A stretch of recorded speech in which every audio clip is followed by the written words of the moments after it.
Bonjour tout le monde, merci d'être ici avec nous dans le podcast Femmes puissantes, Femmes inspirantes. Et mon but est vraiment faire en sorte que la femme prenne la puissance sur la planète entière, qu'elle reprenne sa puissance, sa confiance, son niveau d'abondance, mais son niveau d'abondance part toujours de l'amour qu'elle a en soi et pour soi.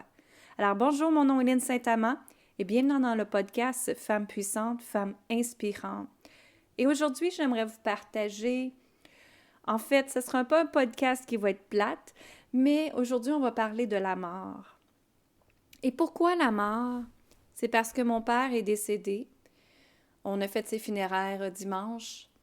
Et dans mon podcast, je me sentais que je devais vous parler de la mort.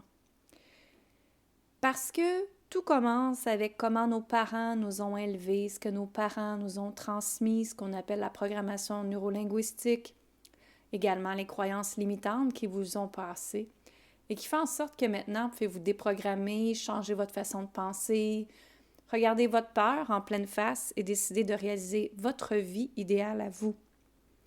Et mon père, je vous l'avais déjà partagé, est un homme extraordinaire qui s'est dit très jeune qu'il voulait avoir un gros motorisé.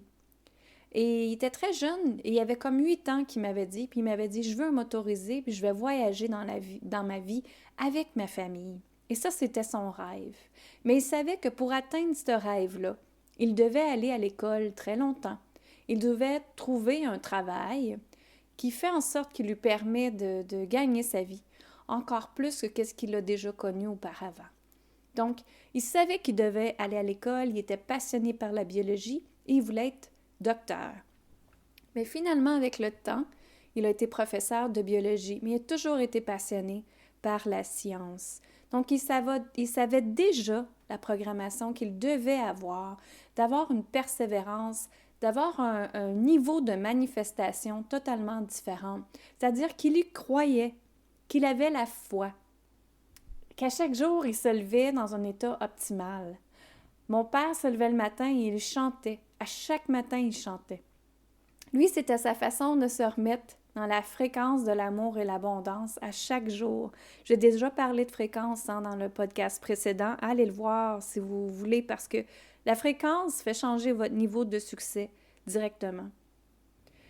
Alors, mon père me transmis des valeurs et je me suis rendu compte beaucoup que finalement, cette semaine, quand je regardais la vie de mon père, quand j'entendais les témoignages, les mots que les gens disaient de mon père, je me rendais compte que l'amour revenait beaucoup. Et qu'en réalité, même si on a été blessé dans la vie par un conjoint ou des gens ou une mauvaise fréquentation ou peu importe, l'amour revient toujours. Hein? Que quand on ouvre son cœur très, très grand à recevoir l'amour des autres, mais surtout l'amour de soi en premier. Parce qu'on peut juste s'aimer nous-mêmes en premier et ensuite aimer les autres. Quand on a ça, l'amour, la valeur de l'amour profonde, mais ça fait en sorte que notre vie, elle est belle et non pas être dans la fréquence de la haine et de l'ego et de justement se comparer toujours aux autres. On n'avance pas dans ce temps-là. Donc, la valeur première que mon père me transmise, c'est vraiment l'amour. L'amour inconditionnel, la bienveillance et la générosité. Et c'est ce que j'essaie le plus possible de faire, en réalité, sans penser que c'était ces valeurs-là que mon papa m'avait transmises. Et en même temps, c'est assez spécial parce que je ne le savais pas que mon père était aussi rêveur que moi je le suis. Moi, je suis une grande rêveuse. Par contre, la différence, c'est que mes rêves, je les applique. Ce que je veux, je m'assure que ça l'arrive. J'emploie les bonnes choses pour, les bons outils, les bonnes personnes, les bonnes collaborations. Je m'en vais chercher ce que j'ai besoin. Mais en même temps, j'ai la foi et je demande à la vie, justement, comme mon père faisait. Donc, si vous aviez à mourir demain, hein, qu'est-ce que les gens diraient de vous?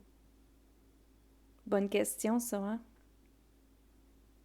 Et si vous aviez à mourir demain, quelle serait la première chose que vous aimeriez réaliser dans votre vie? Et pourquoi attendre à mourir pour réaliser ces choses-là, hein? Pour se mettre de côté encore? Pour se comparer? Pour ne pas réaliser nos rêves? Pour avoir l'autosabotage qui sort?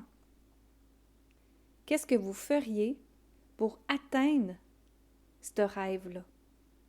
Quelle est la première étape que tu aimerais vraiment pour réaliser ce rêve-là? Quelle étape que tu dois faire là, maintenant?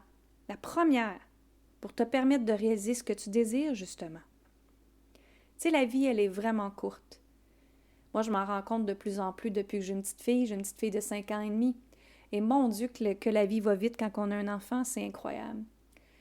Et c'est vraiment de revenir encore à la valeur première. Quelle est votre valeur première à vous?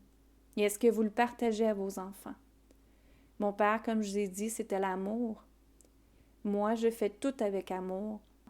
Même si j'ai été blessée auparavant, je me permets d'ouvrir mon cœur très, très grand.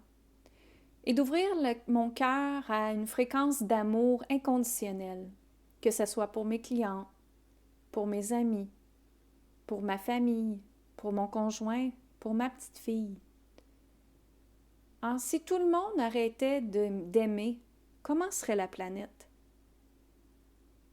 Ça serait vraiment pas beau à voir. Alors, quand on remet tout avec amour et bienveillance et compassion, tout peut arriver. Parce que justement, on envoie une fréquence d'amour, une fréquence de fraîcheur, de bienveillance, de légèreté. Et c'est ce qui fait qu'on peut accueillir ça dans notre vie, justement. Donc, pensez à ça, les amis. Pensez à ça, mesdames.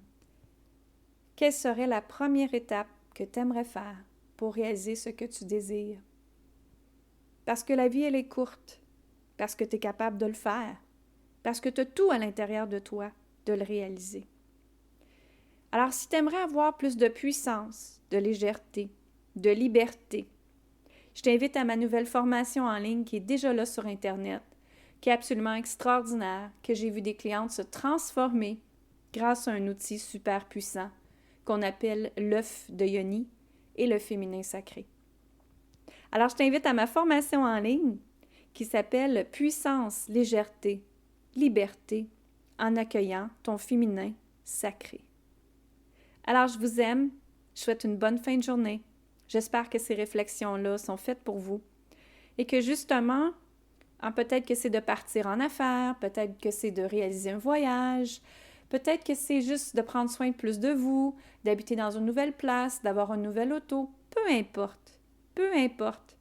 Quelle serait la première étape aujourd'hui que tu aimerais faire pour réaliser ce rêve-là et manifester ce que tu désires? Alors, je vous aime, je vous embrasse et on se voit très bientôt. Merci de partager le podcast à le plus grand nombre de femmes possible pour que justement la planète puisse changer sa fréquence, accueillir l'amour inconditionnel. Comme je l'ai dit, l'amour va directement avec votre niveau d'abondance. Donc, il faut s'aimer, il faut se libérer, il faut partager et il faut surtout collaborer, mesdames. Je vous souhaite une belle journée. Mon nom est Lynne Saint-Amand, coach transformationnelle et conférencière, et merci encore. Bye bye.